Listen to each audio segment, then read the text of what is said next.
It is my privilege to be here this evening with Jack Ma, one of the great entrepreneurs of our time, of course, the founder of Alibaba. And we have so many things to talk about over the next half an hour. And of course, we also want to try to get to your questions as well. We're going to talk about Alibaba, of course, but also China, the Trump world that we all live in, globalization, trade, and so many other issues.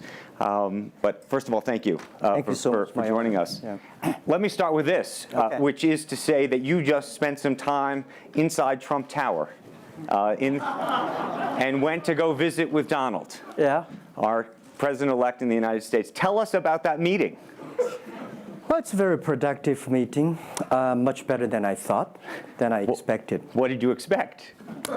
Well, I heard a lot, and I watched, like everybody, I watched all the news and heard a lot about him. So when I go inside, I saw, anything that, but he's very sort of open-minded, listen what I talk. So I think I'm very happy about results. And finally, when he said, he said, Jack, let me walk you down. So it seems he's very happy about the results we had. Can I ask, how does a meeting like that happen? Do you call him? Does he call you? Well, how does this take place? Well, that's the question I'm asking myself. Because someday I got some requests from people say, Jack, do you want a meeting the president-elect? I say, is that true or not? Because I'm not ready for that. Because I don't know what to talk about. And then a few days later, I got another request. I got several requests, and then I saw one email with a friend, and it's very sort of specific. I thought about it. I think, yes, maybe I should go and have a talk. And at least I think President-elect Donald Trump would be happy to hear what I want to talk about. So I went. And what did you tell him? Talk about the small business, talk about agriculture products, talk about the trade between China and the USA. We especially focus on telling about how can we bring the small business in America, sell them to China, to Asia, through our network, which can create a lot of jobs for them. And you committed to create what you say is going to be 1 million jobs in the United States over the next 5 years. Yeah. Now, that's not a million jobs that Alibaba itself, but you're not hiring 1 million people. No, we totally, Alibaba employee put together is like 45,000 people. We cannot hire 1 million. I cannot imagine I can manage 1 million people. Explain to us how you think about the U.S.-China relationship, given some of the comments that Donald Trump has made about China being a currency manipulator. Did that come up during your meeting? Well, I think first, in America, there's a freedom of speech, right? So he can say whatever he wants, and I respect, I understand. But of course, I have my views. We did not debate about the China-U.S. trade or manipulation. We did not debate. We did not talk. We agreed on something. Small business, developing the Midwest America, helping the farmers there, small business there, exporting to China. So we all agreed. But something that we did not discuss about the American the job losing to China, Mexico, and this. Can I share with you my ideas? Please. Yeah. First, I think 30 years ago, when I just graduated from universities, I heard America had a wonderful strategy. They outsource the manufacturing job, service jobs. They outsource the manufacturer to Mexico and China, outsource the service job to India. There's a book called The World is Flat. Tom Friedman, colleague at the New York Times. And I think it's a perfect strategy. You know, that the Americans said, we just want to control the IP, we just want technology, we just want the brand, and leave the lower-end jobs for the world. Great strategy. And second is that the American international companies made millions and millions of dollars from globalization. The top 100 companies in America. Amazing. I remember when I graduated from university, I tried to buy a beeper, the Motorola beeper. Cost me $250. My pay at that time is $10 a month as a teacher. And the cost of making that beeper is only $8 for a chip. Right. So past 30 years, IBM, Cisco, Microsoft, they made tons of money. The profit they made are much more than the 4 largest banks in China put together, the China Mobile Phone, China Unicom, and whatever you name it, put together. Still, these multinational companies made more money then. So their market cap grew more than 100 times in the past 30 years. But where'd the money go? This is what I'm curious, because as a business people, I always care about the balance sheet. Where's the money coming? Where'd the money go? Past 30 years, the American had 13 wars, spending $14.2 trillion. The money going there. What if they spend a part of that money on building up the infrastructure, helping the white collars and blue collars? No matter how strategy good it is, you're supposed to spend money on your own people, right? Not everybody can pass Harvard. Like me, they're not good at education, right? We should spend money on those people who are not good at schooling. And the other money, which I'm curious about, is that when I was young, I heard America is about Ford and Boeing, those big manufacturing companies. Last 10, 20 years, I heard about is Silicon Valley and Wall Street. The money go to the Wall Street. And what happened? Year 2008. The financial crisis wiped out $19.2 trillion USA alone. They wiped out all the white collars and destroyed 34 million jobs globally. So what if the money is not Wall Street? What if the money spent on the Middle East, Middlewest of the United States, developing the industry there? That could be changed a lot. So it's not the other countries steal jobs from you guys. It is your strategy. Okay, but you do not distribute the money and things in a proper way. This is what I. And now we are having a backlash. And that backlash is a rebuke of globalization. And so much of the conversation, frankly, that we have here, and that backlash is happening in the United States. But I will say President Xi was here yesterday. You had lunch with him. And he was quoting Abraham Lincoln. What did you make of that? Well, I would say that globalization is a great stuff.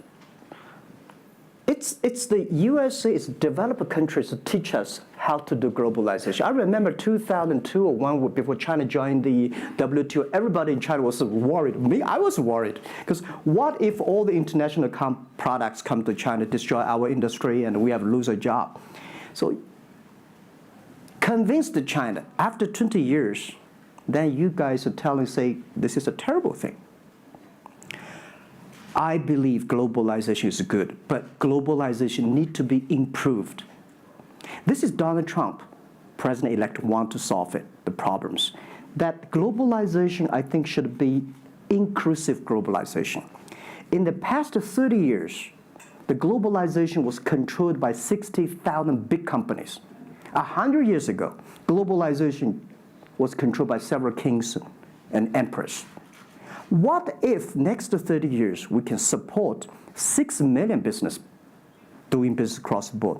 What if in next 30 years we can help support 20 million small business can do business across the board? So this is something which I believe globalization should be inclusive.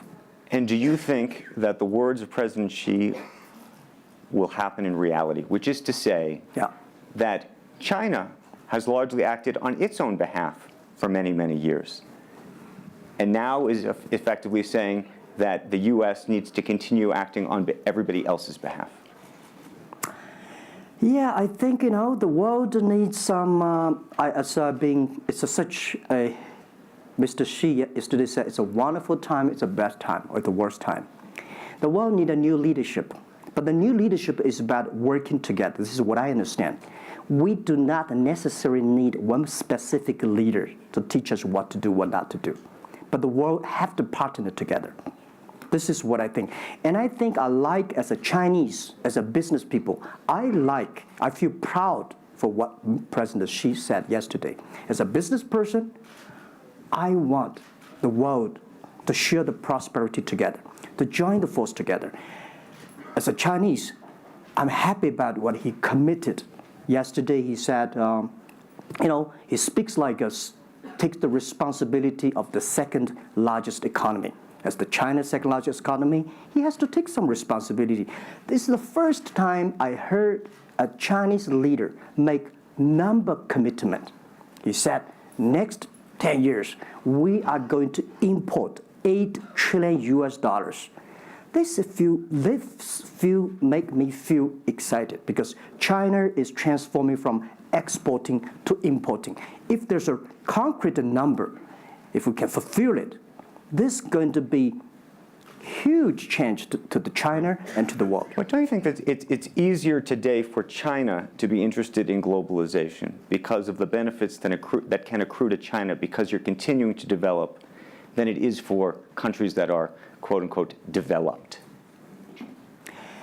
Well, first, the WTO rule is not designed by China. It's not made by China. I would say there's something that I want to change. The WTO is designed, a lot of rules designed for big companies in the past 30 years, and only big companies can do it. And China definitely benefit a lot from opening. I think China should learn one thing, that we grow in the past 30 years, it's because we open to the world. If we continue to open to the world, Not fully. Okay. An American business that wants to effectively go into business in China has a very difficult time, has to partner effectively with a company that's there already. This is why I said China has problems too. The world has problems. And China definitely has a lot of problems. China should open, should be more confidence. This is what I feel yesterday. I feel the confidence of Mr. Xi that he is ready to open more to the world. This is what I suggest, that we should solve the problem by business community, right, by negotiation. WTO, China joined WTO for 20 years or 70 years, I don't know the number. But the past 2 years, that I think we as a business, we as a country, we as the world, we have to review something. Right. But not because unbalanced things, we stop it. You've been calling for something called EWTP. Yeah. What is that? This is what I would talk about, is that the WTO was great, but they mainly designed for developed countries, big companies. There's no opportunity for small business. We want to build up a electronic world trade platform to support young people, small business, thanks through mobile phones, internet, they can sell and buy across the board. And the other thing is that WTO is a very interesting organization. When you put the Doha round, when you put 200 government officers in one room, ask them to agree on something, it's impossible.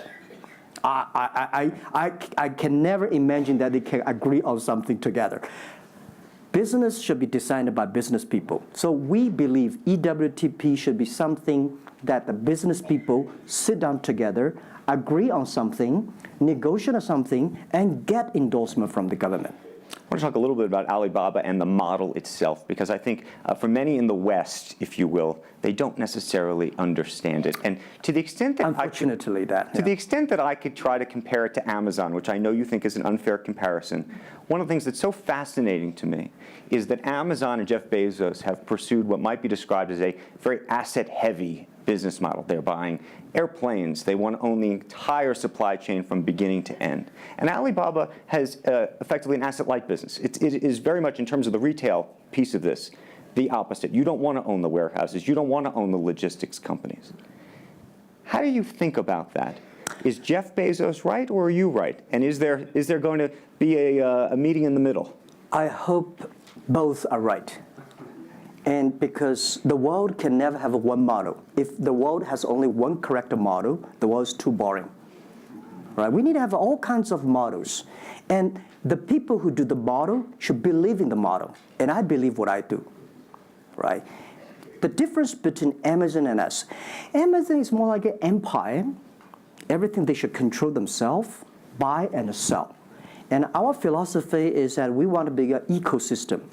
Our philosophy is to empower others to sell, empower others to service, empower making sure the other people are more powerful than us, making sure with our technology, our innovation, our partners, our 10 million small business sellers, they can compete with Microsoft, IBM. Our philosophy is that we think using internet technology, we can make every company become Amazon. Remember one thing, today for our sales, our GMV last year is more than 550 billion US dollars. To hire people deliver for us, we need 5 million people. So how can we hire 5 million people deliver things for us to deliver the things we sold? The only way we do is empower the service company, logistics companies, making sure they are efficient, making sure that they make the money, and making sure that they can hire more people. But without owning the whole chain, can you do it as effectively? The idea that you're watching Amazon being able to deliver things now within hours, literally. We made 125 cities deliver within 1 day last year. Imagine, 10 years ago, deliver one thing from Beijing to Hangzhou takes about 8 days. Now you can deliver things from Beijing to Inner Mongolia, some city, within 12 hours. It's improving. You can never expect these things happen within 24 hours. We have patience. So I think, can you imagine that within the 11/11 Singles Day, we sold $17 billion, and by delivering more than 600 million packages within 3 days. This is happening, and this is what we feel proud of. It's not how much money we make. It's not how powerful we are. We think because of the technology, we can make the technology very inclusive, that every small companies can use it. This is my dream, because I started my first business in 1992 in China as a small business. In order to borrow money, 5,000 US dollars from a bank, took me 3 months to acquire, still failed. So difficult to be a small business. Today, with the technology, we can empower them. This is something I want to do. One of the critiques, as you know, and it continues to linger around Alibaba, is the piracy issue. There's an IP issue, and it's an issue all over China, but you take the brunt of a lot of it. Yeah. How much progress have you made in your mind, and how do you think about some of the regulatory bodies in other countries, including the US, that continue to criticize Alibaba for these issues? First, when we start do this business, as a business like this size, you have to take all the criticism. You have to listen what is right, what is wrong. And second, as an e-commerce, when you put 10 million small business, empower them to sell. We do not like Amazon buy. We cannot check. Even when you buy $55 trillion or $550 billion, you cannot check every product. So the model itself and the e-commerce itself may have a lot of these flaws. And third, I would say in the past 17 years, we are the leader of this anti-privacy issues, the IP, protect the IP. But the second, we are internet companies. We do not have the law enforcement. We find this guy is selling cheap, fake products. We delete them. We cannot arrest them. But we made huge progress. Last year alone, we put 400 people into jails. We deleted 370 million fake products listing on our site.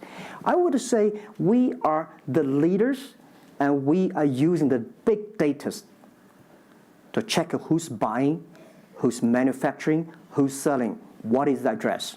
So now I'm happy about the whole world, especially China, all the government organization, start to realize the issues. So I would tell you, good thing is that today, when you go to those criminal group, which I call them criminals, those fake products manufacturers, sellers. You've praised the quality, though, of some of these. I would talk about it later, right? Those criminals said they can go anywhere but not Taobao and Tmall, because using our data, we trace where they are, who they are, what's the address, what the amount. and we will deliver this to the police station and working with them to arrest them. The quality issues is something I want to share with people. It's not about praising the fake products. I want to say that for so many years, those branded companies, you have to be very careful because the fake products, their quality improving is scary. That is the difference between us. Because when you find guys, the thing that people said, this is fake. And you have to find people, you have to find a third-party institution to check it is fake or not. We find sometimes the quality is better. And I tell you, another thing is even scary. There's one branded company. He said, we are selling fake products. We check everything. There's nothing wrong. So we say, what is wrong? So we buy the products from his flag shop and deliver to them. They say, it's a fake. You know what I'm saying? Yep. We buy things from the flag shop of this brand and deliver back. It's the fake products, they say. So it's a bit confusing. Right. This is fighting against the fake products. It's the war against the human greediness. It's not easy. You cannot finish it, but you have to continue to fight. And I want to say we put 2,000 people, 1 billion RMB every year fighting against that. It can never finish the war within 2 years. But I'm happy. Whether people criticize me, criticize us, the most important is that we are happy about the progress we made. Right. But if people praise me, so, when people say, Jack, you're wonderful, I know I'm not wonderful, right? Oh, Alibaba's great. We are not great. We are just a 17-year-old company. But when people say, you're doing nothing, no, we are doing a lot of things. But you don't have to argue. You don't have to debate. You do what you believe. One of the things you mentioned was using big data on the piracy side, but the other thing that you're using a lot of that big data to do is provide credit and effectively banking the unbanked. And what's so fascinating to me, and I hope you'll share it, is we've talked about the Sesame credit. Yep. How you are able to use big data effectively to figure out who deserves credit and who doesn't in a marketplace where some of these people had no credit history before. Okay. Well, before we do that, we had a system called Teach Computers to learn how to anti-fake products, teach the computers to learn how to, because we have Alipay, a lot of people try to use all the ways to cheating. So we teach the computer how to do that, the cheating things. So we've been doing that for 10 years. Until now, there is called artificial intelligence, because we've been doing that. We are a data company. 8 years ago, we said to ourselves, Alibaba should not be an e-commerce company. We should be a data company because we have the data from consumers, we have data from the manufacturer, we have data from the logistic company and transactions. But we think how we can make a data really beneficiary to the society. What China needs is that we have a lot of great people. All the small business, they are very credible, but we don't have a credit system for that.